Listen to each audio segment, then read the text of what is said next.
안녕하세요. 훈민정음을 활용한 영어 발음 필기의 고재윤입니다. 영어 회화 발음 19번째 시간이고요. 훈민정음을 활용한 영어 발음 표기로 받침과 연결되는 소리에 대한 내용을 살펴보고자 합니다. 자, 영어에 내가 무엇을 해야 하지 혹은 무엇을 내가 해야 할까 여기에 해당하는 표현입니다. 그 자체로 읽으면 What do I do? 이렇게 발음을 이해하고 있겠지만 실제 생활에서는 이렇게 발음되는 경우는 거의 없고 다음과 같은 소리 원리로 발음됩니다. 먼저 각각의 소리의 특성을 살펴보겠습니다. WHA는 Y에 해당하는 발음에 가깝고요. T는 티읕으로 소리가 납니다. 그리고 D는 우리말 디귿에 가깝지만 목젖이 울리는 소리입니다. O는 우 소리가 납니다. I는 아이 소리가 나고요. 마찬가지로 D는 디귿으로 표현할 수 있습니다. O는 우 소리로 연결되겠죠. 이렇게 알파벳은 왼쪽에서 오른쪽으로 각각의 음소를 배열하는 방법입니다. 이렇게 가로쓰기의 형태를 유지하고 있죠. 왼쪽에서 오른쪽으로 각각의 소리가 그대로 표현되는 것을 볼 수 있습니다. 그러면 실제 생활에서는 만약에 이러한 소리들을 붙여서 읽는다면 What do I do? 이렇게 발음되겠지만 실제 생활에서는 그렇지 않다는 것입니다. 먼저 각각의 원리를 살펴보면 T와 D는 발음의 위치가 거의 똑같습니다. 발음의 위치가 같기 때문에 이 소리들 중에서 둘 중에 하나만 명확하게 소리가 난다고 볼 수 있습니다. 그러면 뒤에 오는 D가 사라진다고 보고요. 이 상태가 되면 what to가 되겠지만 실제 소리에서는 이 티읕이 모음과 모음 사이에 연결될 때 리을로 바뀌어서 소리가 납니다. 우리가 일상생활에서 water 같은 발음, 물이라는 단어가 T에 해당하는 티읕이 아니라 리을로 소리나는 원리입니다. 자, 그러면 이제 티읕도 아니고 디귿도 아닌 리을 소리로 바뀌었습니다. 이 상태에서 소리가 난다면 다음과 같이 소리가 나겠죠. 와, 루 이렇게 연결되고 그 다음에 와루아이 이렇게 발음이 된다는 것입니다. 마찬가지로 디귿과 우가 결합되어서 소리가 나고요. 이러한 받침 표기 원리가 연결되는 소리에서는 What do I do? 이 발음보다는 What do I do? 이렇게 발음이 된다는 것이죠. 특히 빠르게 발음이 되기 때문에 이러한 소리의 원리를 이해하고 있다면 What do I do를 What do I do? 이렇게 발음하는 것을 이해할 수 있을 것입니다. 그런데 여기서 주목할 부분이 있습니다. 한국인들은 훈민정음 표기 원리를 가지고 있기 때문에 What do I do로 표현하고 그 글자를 읽는다면 그대로 읽을 수 있고요. What do I do? 이렇게 표기하고 이 소리를 읽는다면 이 소리 또한 읽을 수 있다는 것입니다. 세종대왕이 만들어 놓은 뛰어난 문자체계 덕분이지요. 그러면 좀 더 긴 문장으로 연결해서 보도록 하겠습니다. What do로 연결되는 부분입니다. 학생들을 지도하면서 가장 많이 표현되는 단어지요. 물론 여러분들이 부모로서 자식들에게도 커서 뭐 될래? 이런 표현을 자주 사용하는 경우가 있습니다.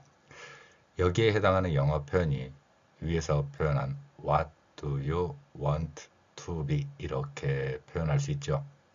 각각의 단어를 그대로 표현한 것이고요. 이 발음이 물론 want 여기에서의 발음 같은 경우에는 일본어 방식의 의 표기를 넣은 발음으로 아래에서 표현했습니다. 자, 그러면 이들 소리는 어떻게 빠르게 발음될까? 이것을 한번 살펴보겠습니다. 마찬가지로 WHA는 와로 소리가 나고요. T는 티읕으로 소리가 나겠죠. 또한 D는 앞에서처럼 디귿으로 소리가 나고요. O는 우 소리가 납니다. 이 상태에서 U 발음이 연결되겠죠. 또한 W에 해당하는 소리가 A와 연결돼서 워 발음으로 표현이 됩니다. N은 니은에 해당하고요. T는 티읕입니다. 마찬가지로 T는 티읕으로 표현했고요. O는 우소리, 그리고 B는 비읍. 이 상태에서 이 소리가 끝에 표현되어서 전체의 소리가 왼쪽에서 오른쪽으로 알파벳은 음소 배열을 하고 있는 것을 볼 수 있습니다. 이렇게 왼쪽에서 오른쪽으로 음소 배열을 했고요. 각각의 음소를 보라색 글씨를 통해서 훈민정음 창제 당시에 문자 표기 원리를 적용한 가로쓰기로 변경한 글자 표기로 나타내 봤습니다. 그러면 이렇게 왼쪽에서 오른쪽으로 음소를 배열하는 방법을 훈민정음에서는 아래 표기에서처럼 다음과 같이 나타낼 수 있습니다. 그런데 우리가 주목할 부분은 앞에서도 말씀드린 것처럼 음소 변경의 표현 원칙입니다. 물론 이들 표현은 앞에서 설명한 것과 같은 원리가 적용되겠지요.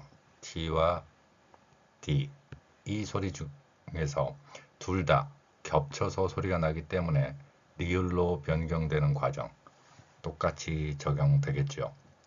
그러면 여기에서 what do you로 되어 있는 이 소리가 what do you로 표현될 것입니다. 이번에는 또 다른 영어 발음의 원칙입니다. N 뒤에 T가 있을 때 T가 생략되어서 발음됩니다. 이 소리 표현은 굉장히 중요한 원칙입니다. 영어에서 빠르게 발음될 때 N 뒤에 T가 있으면 거의 생략되어서 듣기가 어려운 소리가 됩니다. 그러면 여기에서 T가 빠져나간다고 하고 또다시 N과 T가 겹칩니다. 물론 문장상으로 표현할 때 글자로 표현된다면 띄어쓰기가 되어 있지만 실제 소리에서는 띄어쓰기가 되지 않는 것이 영어 발음의 핵심 원리입니다. 이렇게 되면서 N과 T가 다시 결합됩니다. 그러면 또다시 N이 생략되는 것입니다. 이 상황에서 영어의 모음은 다양한 소리로 변경되거나 약한 소리로 변경되는 경우가 있습니다. 이 우 발음이 어 발음으로 약하게 발음되는 경우를 볼 수 있죠. 이러한 복잡한 음운 체계를 단순화시켜서 훈민정음의 글자 표기 원리로 표현해 보겠습니다. 와로 표현되고요. 리을에 우가 섞이고 그 뒤에 유. 물론 유 역시 약하게 발음되면 여 발음에 가까운 소리로 들리기도 합니다. 따라서 여기에서 와루유로 제가 표현했지만 이 소리들이 와르여처럼 들리는 경우도 있습니다. 그만큼 빠른 소리에서는 모음의 변화 역시 일어나고 있다는 것을 볼 수 있죠. want to가 이제 원어로 변경되어서 소리가 납니다. N 뒤에 있는 T가 생략되면서 니은만 소리가 나기 때문에 원어가 되고요. 다음에 비읍과 E가 연결되면서 What you wanna be 이렇게 발음할 수 있다는 것이죠. 강한 모음의 영향까지 발음에 넣어서 여러분들이 같이 발음을 해본다면 What you wanna be 이렇게 발음할 수 있다는 것이죠. 그러면 What do you want to be 처럼 발음하는 것보다는 What do you wanna be 이 발음이 여러분들이 훨씬 더 편리하고 실제로 소리의 구조에서도 편하다는 것을 볼 수 있습니다. 물론 지금 왼쪽에 있는 보라색 글씨에는 일본어 방식의 발음 원리를 넣어서 받침으로 티읕을 표현하지 않고 의 표기를 일부러 해 놓았습니다. 일제강점기에 형성된 의 발음 표기, 영어에 없는 소리에 의를 넣는 발음이죠. 이러한 발음의 원리가 그대로 문자에 적용되면서 What do you want to be? 라는 발음이 되었다는 것이죠. 자, 이러한 한국인들의 발음 원리, 놀랍지만 왼쪽에 보라색 글씨로 써놓아도 한국인들은 읽을 수 있고요. 오른쪽에 까만색 글씨로 써놓은 What do you wanna be? 이 발음 역시 한국인들은 자유롭게 읽어낼 수 있다는 것입니다. 문자 기호의 위대한 힘이죠. 그렇지만 이러한 글자 표기 원리가 일제강점기를 거치면서 다음과 같은 원리로 변경되는 경우를 볼 수 있습니다. 발음이 들어갔다는 것과 받침 표기의 불완전한 사용이죠.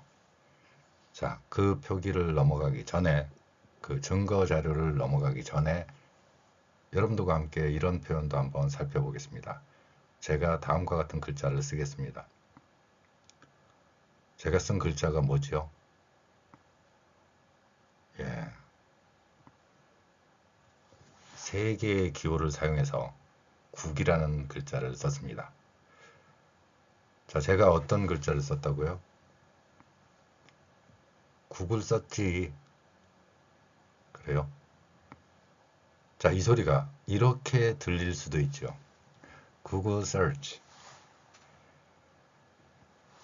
받침 표기의 기억 소리, 이 글자 소리가 실제로 뒤에 모음과 연결될 때 구글처럼 표현될 수도 있다는 것입니다. 그러면 Google search, 이 발음 역시 한번 살펴보고 가도록 하겠습니다. GOGLE는 G가 기억이고요. O는 우, 그리고 G는 기억, L은 리을, 그리고 E는 소리가 나지 않지만 글자로는 표현됐죠. 이 소리를 연결해서 표현하면 구글이라는 글자 표기가 되는 것입니다. 왼쪽에서 오른쪽으로 이렇게 소리가 흘러가는 방식이 알파벳이고, 아래 글자 표기처럼 구글, 이러한 발음 표기 원리를 적용해서 받침으로 표현하면 아래의 글자처럼 표현할 수 있습니다. 자, 다음에 search, 찾다, 검색하다, 검색, 이 표현에 해당하는 발음을 살펴보겠습니다. S는 우리 글에서는 시옷이나 쌍시옷으로 소리낼 수 있고요.